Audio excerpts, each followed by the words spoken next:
শুরু করছি আমন্ত্রিত দর্শকদের জন্য পর্ব। এই পর্বে আপনারা এই কুঠিবাড়ির সামনে যে হাজার হাজার দর্শক বসে আছেন তাদের মাঝখান থেকে আমরা 4 জন দর্শক নির্বাচন করব।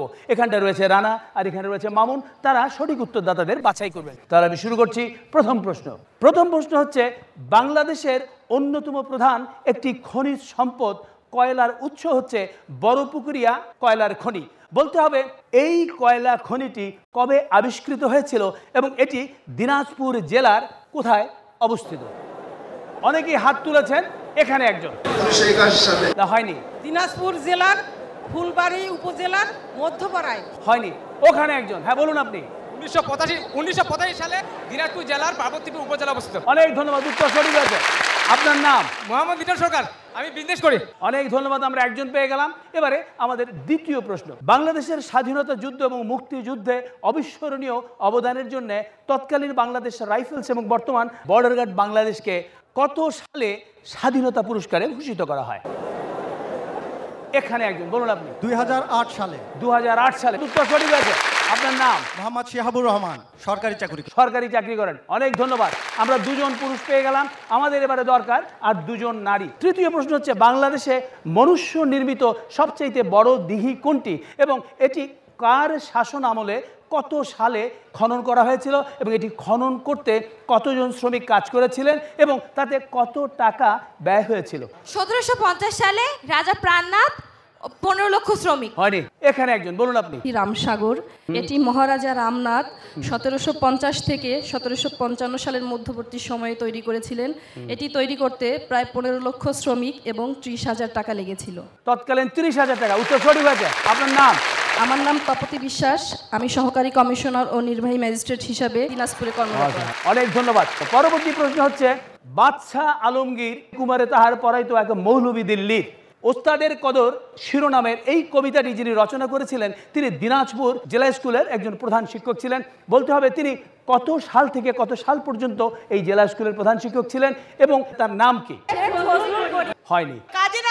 কাজী কাদের নেওয়াজ 1948। 1950 থেকে 52 সাল। হয়নি। সম্ভবত 1965 থেকে 1968। হয়নি। আমরা অনেকের উত্তর শুনলাম কিন্তু কেউই সঠিকভাবে সম্পূর্ণ প্রশ্নের উত্তর দিতে পারেননি। সঠিক উত্তর হচ্ছে তার নাম কবি কাজী কাদের নেওয়াজ।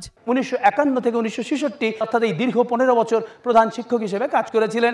এই প্রশ্নের উত্তর আমরা কাউকে দিতে পারছি না। আমরা চলে যাচ্ছি পরবর্তী প্রশ্নে। পরবর্তী প্রশ্ন, অনন্য স্থাপনা শৈলীর নিদর্শন কান্তজির মন্দির কার আমলে কত সালে এর নির্মাণ কাজ শুরু হয়েছিল এবং কত সালে কার মাধ্যমে এর নির্মাণ কাজ সমাপ্ত হয়? 1752 সাল।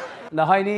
এখানে একজন। রাজা প্রাণনাথ 1722 সালে এটা শুরু করেছিলেন এবং ওনার দত্তক পুত্র রাজা রামনাথ এটা 1752 সালে শেষ করেছেন। উত্তর সঠিক হয়েছে। আমরা আরেকজনকে পেয়ে গেলাম। হ্যাঁ, আপনার নাম? সঞ্জনা চৌধুরী। সঞ্জয়, কি করেন আপনি? আমি হাউসওয়াইফ, গৃহিণী। অনেক ধন্যবাদ, আমরা 4 জন দর্শক পেয়ে গেলাম। আসুন আপনারা মঞ্চে চলে আসুন, তাদের জন্য করতালি।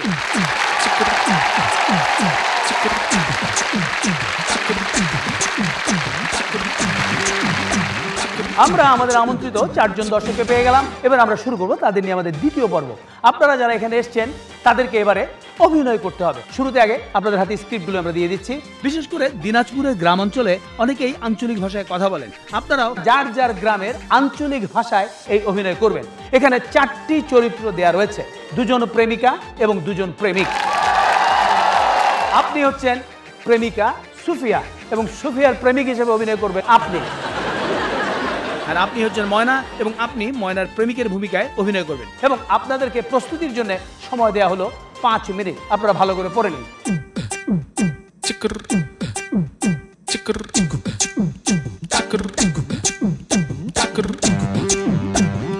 সময় শেষ, এবারে আপনারা শুরু করুন। সে যে কেন এলো না, কিছু ভালো লাগে না, এবার আসুক তারে আমি মজা দেখাবো। এই তো আমি এসে গেছি জান। আসা গেছি মানে? কে বাবা তুই? ওই তো গানে গানে যারা খুঁজলেন আমি তো সেই। তোরে তো খুঁজি নাই, তবে যারে খুঁজছি হে আইলে টের পাবি মজা কারে বলে। আরে জান শোনো, আসে নাই যখন, চলো না আমরা 2 জনেই। তুমি আশা পড়ছো? আমি তোমার জন্য দাঁড়ায় এখানে গুনগুন করে গান গাইতেছিলাম আর হে বেটা এসে মানে প্রেম নিবেদন করছে। আসতে? ওর বেটা এত বড় সাহস তোমাকে এর ভিতর করে তুমি ঘুরে হাতে মারো। বন্ধু হতে তোমার শত্রু বলে কি হইছে জান? কোথায় তোমার পানি গান? বলো না, তোমার আসতে দেরি দেখে আমার কলজার ভিতরে খালি চলন্তন করতেছে। এত ভালোবাসো তুমি আমার জান। মিথ্যা কথা আপা, আমার আসা দেরি করতে সে আমার ভালোবাসা শুকিয়ে যায় কেন নিবেদন করছিল আপা। কি কইলেন বাহে? তোর এত বড় সাহস, তুই আমার ভালোবাসোস? চান্স পাইলে তুই অন্য মেয়ের লগে টাঙ্কি মারোস? এই না, তোর মতো বিশ্বাসঘাতক কোনো সম্পর্ক নাই, কোনো সম্পর্ক নাই। কি করবো? এও না সাথী, ও হ্যাঁ সুপ্রিয়া, তুমি কোথায় আছো সুপ্রিয়া? ঘরের মেয়ে ঘরে ফিরে যাইতেছি। তোর হিরোগিরি আমার দেখা শেষ। নিজে তো ওই ছেলেটারে কিছু কইতে পারলি না, উল্টা কিনা আমারে ভালো সরে গালে সর মারতে। কা পুরুষ ভীতু, যা বাড়ি যা। তাৎক্ষণিকভাবে আপনারা চমৎকার অভিনয় করেছেন। আপনাদের প্রতিক্রিয়া এবং তাদের তাৎক্ষণিক অভিনয় থেকে প্রতীয়মান হয়েছে যে আজকে ভালো অভিনয় করেছেন সবাই, তবে তাদের মধ্যে সবচেয়ে ভালো করেছেন ইনি। চারজনে বড় গাড়ি, চারজনে বড় গাড়ি। সুতরাং তিনি হচ্ছেন আজকে আমাদের কম্পিউটার বিজয়ী। এবং আপনারা যারা অভিনয় করেছেন কারোই নিরাশ হবার কিছু নেই, আপনাদের সবার জন্য রয়েছে পুরস্কার। আমাদের কাছে সব সৌভাগ্যের জন্য মহামূল্যবান পুরস্কার এই বই রয়েছে, কেয়ার গিফট সামগ্রী, এছাড়াও রয়েছে পরিবেশ বন্ধু গাছ। আর এই সবগুলো পুরস্কারে দেওয়া হচ্ছে কেয়ার কসমেটিক্স লিমিটেডের সৌজন্যে। এই পর্বে অংশগ্রহণ করার জন্য আপনাদের সবাইকে অনেক অনেক ধন্যবাদ। আপনাদেরও ধন্যবাদ।